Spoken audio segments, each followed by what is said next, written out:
എല്ലാ മാന്യ പ്രേക്ഷകർക്കും മറ്റൊരു പുതിയ എപ്പിസോഡിലേക്ക് സ്വാഗതം. കഴിഞ്ഞ ദിവസം ഞങ്ങളുടെ ഒരു റിലേറ്റീവിൻ്റെ വീട്ടിൽ പോയപ്പോൾ നെല്ലിക്ക ഉപ്പിലിട്ടത് കണ്ടു. എന്നിട്ട് നെല്ലിക്ക ഉപ്പിലിടണം, വീട്ടിൽ ചെയ്ത് നോക്കണം എന്നൊക്കെ വിചാരിക്കായിരുന്നു. എൻ്റെ പപ്പയുടെ സിസ്റ്റർ ഇവിടെ ഉണ്ട് എൻ്റെ അടുത്ത്. അപ്പോൾ ആൻറ്റി എങ്ങനെയാണ് അത് പ്രിപ്പയർ ചെയ്തതെന്ന് കാണിച്ചു തരുന്നുണ്ട്. എങ്ങനെയാണ് നോക്കാം. എത്ര കപ്പ് വെള്ളം?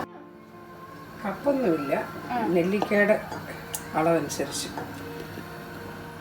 നമ്മളത് ഇത്രയും നെല്ലിക്ക എടുത്തിട്ടുണ്ട്. തിളപ്പിച്ചാർച്ച വെള്ളമാണ്.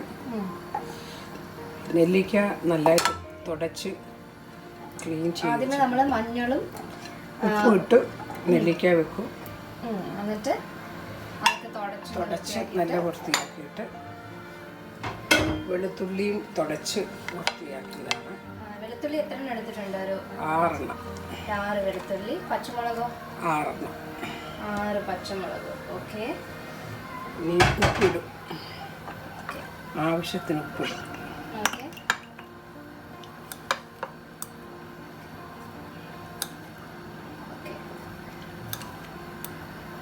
ഓക്കെ. 3 ടീസ്പൂൺ. വേണമെങ്കിൽ ഒരു 1/2 ടീസ്പൂൺ, 3.5 ടീസ്പൂൺ കൂടെ. 3.5 ടീസ്പൂൺ ഉപ്പിട്ടു. എന്നിട്ട് വിനീഗർ ഉണ്ടെങ്കിൽ എത്ര വേണം? ഒരു 1/2 സ്പൂൺ. ഒരു സ്പൂൺ. 1 സ്പൂൺ വിനീഗർ കൂടെ അല്ലേ?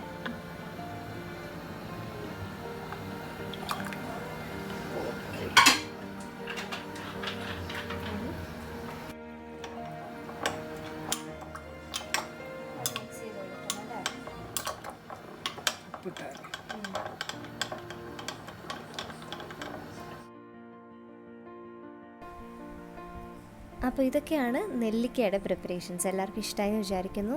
എത്ര കാലം വേണമെന്നുണ്ടെങ്കിലും ഇത് നിൽക്കും. ഡ്രൈ ആയിട്ടുള്ള സ്പൂണൊക്കെ ഉപയോഗിക്കാനായിട്ട് മാക്സിമം ശ്രദ്ധിക്കുക. അപ്പോൾ ഫംഗസ് ഒക്കെ ഉണ്ടാകാനായിട്ടുള്ള ചാൻസസ് കുറവായിരിക്കും. അപ്പോൾ ഈ വീഡിയോ ഇഷ്ടമായിട്ടുണ്ടെന്നുണ്ടെങ്കിൽ സബ്സ്ക്രൈബ് ചെയ്യാനും ലൈക്ക് ചെയ്യാനും ഷെയർ ചെയ്യാനും മറക്കണ്ട. മറ്റൊരു വീഡിയോയിൽ നമുക്ക് കാണാം. അതുവരേക്കും take care, bye, stay safe everyone.